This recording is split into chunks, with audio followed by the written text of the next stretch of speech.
name is Daniel Moore. I work as an analyst at a private IT firm. After my dad passed away, I had to transfer to Chicago to stay close to my mom. She was living alone. New city, new people, new wounds.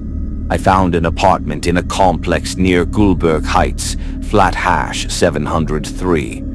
The entire floor was empty. My unit was the only one occupied. The real estate agent told me, "This place is old but well maintained. You're lucky, sir. The flat above you, 803, is also vacant, so you won't hear a thing from upstairs." Back then, that sounded like a bonus. I didn't realize. Sometimes silence can scream. Second night in, I was working on my laptop. It was 2:18 a.m. when I heard something. Chuck, chuck, like slippers walking above me. I paused. Someone must have moved into 803. The next day, I asked the security guard, "Did someone move into 803? "No, sir. That flat's been locked for 5 years. We don't even have the keys." 5 years? Then whose footsteps were those?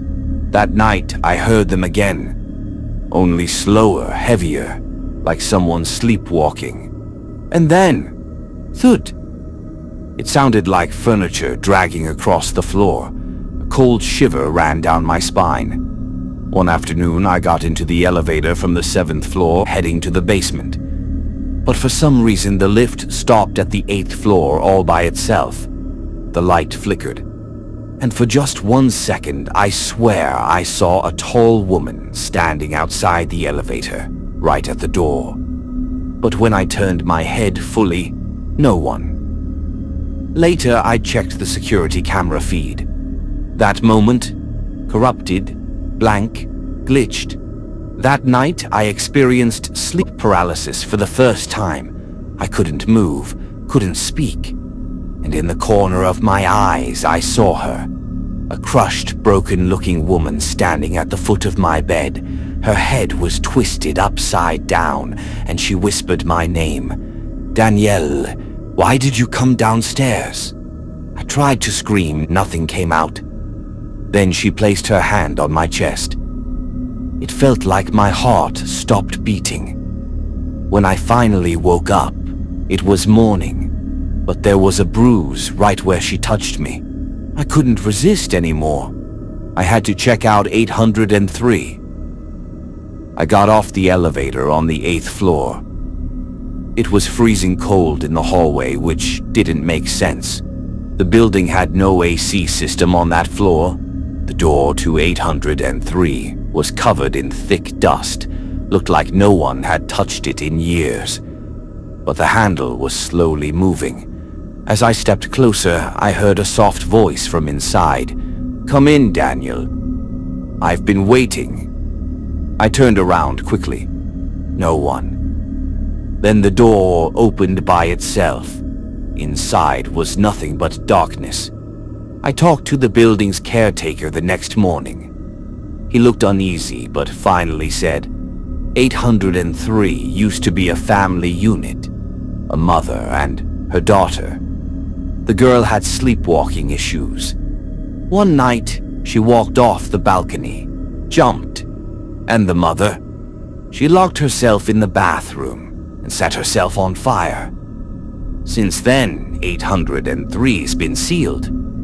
But some say, when a new tenant moves into 703, the girl appears in their dreams whispering, "Come upstairs, come with me." That night was the worst of my life.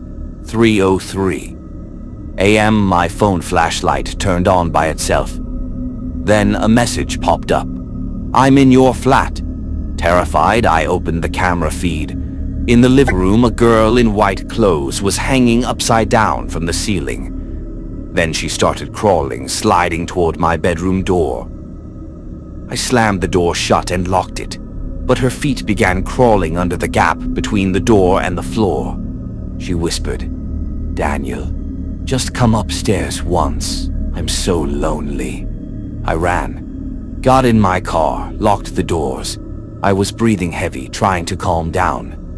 Then I looked into the rearview mirror. She was there. Upside-down head, hollow eyes, a scream that shook my soul. "Now you're mine." I blacked out.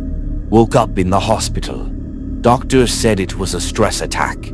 Hallucinations, they said. But when I checked my phone gallery, there was a photo. She was sleeping peacefully on my bed. I left that apartment for good. 3 months later, I got a call from an unknown number. It was the mother of the new tenants. They had moved into flat 703 with their 10-year-old son. She asked me, "Excuse me, did you used to live here?" "Yes." "Did you ever see a little girl who said, 'Don't go upstairs or I'll come down'?" I didn't answer. Because now, maybe she's no longer upstairs. Maybe she's already coming down. My name is Sarah Williams. I'm originally from Dallas, Texas, but recently I moved to Chicago because of a new job. I'm a freelance graphic designer, but this new position was permanent, and honestly, I was excited. New city, new job, new life. It didn't take me long to find an apartment. There was this building near downtown Chicago called the Pearl Residency. It looked ultra-modern, luxury style. When I first toured it, I was impressed. 9th floor unit, 2 bedrooms, and a balcony with a direct view of the city skyline. The place looked brand new, or at least I thought it was. So when I signed the lease, the building security guard told me, "You're lucky, ma'am. This unit's been empty for a while. No one ever stays here for long." I laughed it off. Maybe people just couldn't afford the rent. Move-in day was smooth. I had set up everything, simply some furniture, a new bed, basic kitchen stuff. No, that night as I lay in bed, I noticed something strange. The silence. Even with the fan on and the AC humming, there was this unnatural quiet. Too quiet. Still, I eventually fell asleep. Until about 3 a.m. when I suddenly woke up. I didn't know why, but I felt it like someone was in the room. I rubbed my eyes. No one. But the bedroom door was slightly open. And I was sure I had shut it. Maybe it was the wind. I got up, closed it, and went back to sleep. Then I heard it, a whisper. "Sarah," a woman's voice, soft, almost affectionate, like someone just quietly calling my name. I turned on the lights. No one was there. That's when things started to feel wrong. The next day, after work, I came home. Something about the apartment felt off. Like the front door was slightly ajar when I arrived. Inside, everything seemed fine, except one thing. The kitchen faucet was running. I know I had turned it off before leaving. I ignored it. But that night, again 3:07 a.m., the doorbell rang. I opened the camera app on my phone. Nobody. Then I looked through the peephole, and that's when I saw her. A woman, wearing all white, standing still, head bowed down. I couldn't see her face. I asked in a shaky voice, "Hello? Who's there?" No response. She just stood there. When I blinked, she was gone. The next morning, I asked the guard, "Did someone come to my floor last night?" "No, ma'am. The elevator shuts down after midnight. Nobody went up there." The next night, I got up around 3 again to use the bathroom. And that's when I saw it, something written in the mirror steam, like someone had drawn it with a finger. "Don't look down." I froze. Who the hell wrote that? I live alone. And like an idiot, I looked down anyway. There was a dark shadow crouched on the floor. It had no feet, and its head was upside down, staring at me from below the sink. I screamed, turned on all the lights. Gone. The next day, I went downstairs to talk to the receptionist. "Hey, is there something wrong with this apartment?" He was silent for a second, then softly said, "Ma'am, there are things we're not supposed to talk about. That unit, it's had a history. People don't stay. They hear voices. Things move on their own." "Anyone specific?" "There was a girl named Zara. She lived there 3 months ago. They found her dead in the bathroom. Police ruled it a suicide, but..." "But what?" "Her hair had turned completely white. That night, I decided to record everything. I set up my phone to start recording before 3 a.m., 2:57 a.m. Suddenly, a faint whisper. "Sarah, look there." The phone started recording on its own. When I reviewed the footage in the morning, I almost dropped my phone. In the mirror, there was a woman standing behind me as I slept. White dress, no pupils, just gray eyes. She slowly moved closer to the camera until her face took up the whole frame. And then she smiled. I brought in a local priest. I didn't know what else to do. He walked around the apartment, then hung a small blessed charm near the bathroom. He said, "There's a spirit here, a soul that hasn't passed on. She's in pain. What do I do?" "Don't talk to her. No matter what happens, even if she says your name, do not respond." That night, everything seemed calm until 3:09 a.m. The power went out, and I heard her again. "Sarah, please help me." I stayed quiet, didn't move. Then her voice turned angry. "Why aren't you answering me, Sarah?" The door slammed shut by itself. Every cabinet, every dish started shaking violently. And then, right behind my ear, she screamed, "I'm Zara. No one saw me die."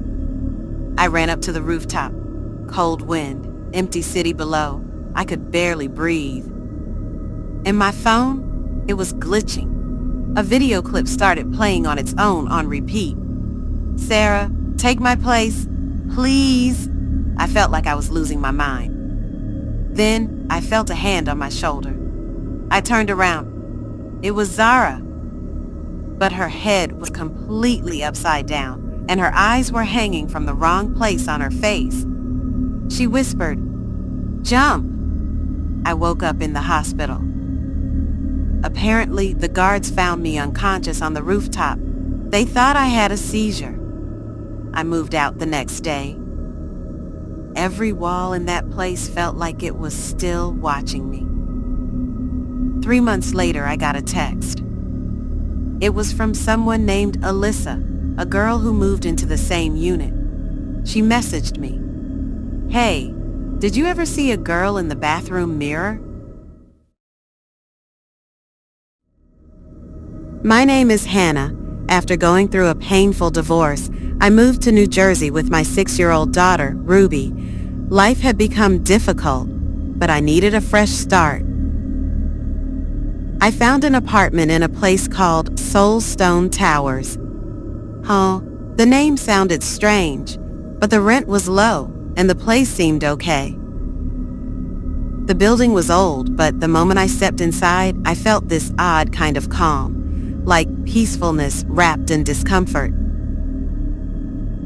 We took the elevator to flat B12, and as we stepped out, the security guard said something weird. "If you're staying here, don't make too much noise, or she wakes up." "Who's she?" I asked, half smiling. He looked me dead in the eyes. "The building." The first night, Ruby told me, "Mom, the wall moves." I thought she was imagining things, but when I went into the bedroom, I did hear it a soft thump-thump, like something, or someone, was gently pushing the wall from the other side. I placed my hand on the wall. It was cold, slightly damp, like touching human skin. And one afternoon on the rooftop, I met a strange old lady, Mrs. Simmons, who lived on the 6th floor. She smiled and said, This building, it moves, dear. Sometimes the rooms rearrange themselves. Sometimes the birds fly into the walls and disappear. I laughed nervously, assuming she was just eccentric. But the next day, Ruby's teddy bear was inside the fridge. The fridge was locked. That's when I realized something was seriously wrong. I searched for the original floor plans online. According to the old layout, there should have been an extra room behind the back bedroom of our unit. But there was only a blank wall, no door, no sign of a room at all. That night at 3:13 a.m., Ruby screamed from her bed.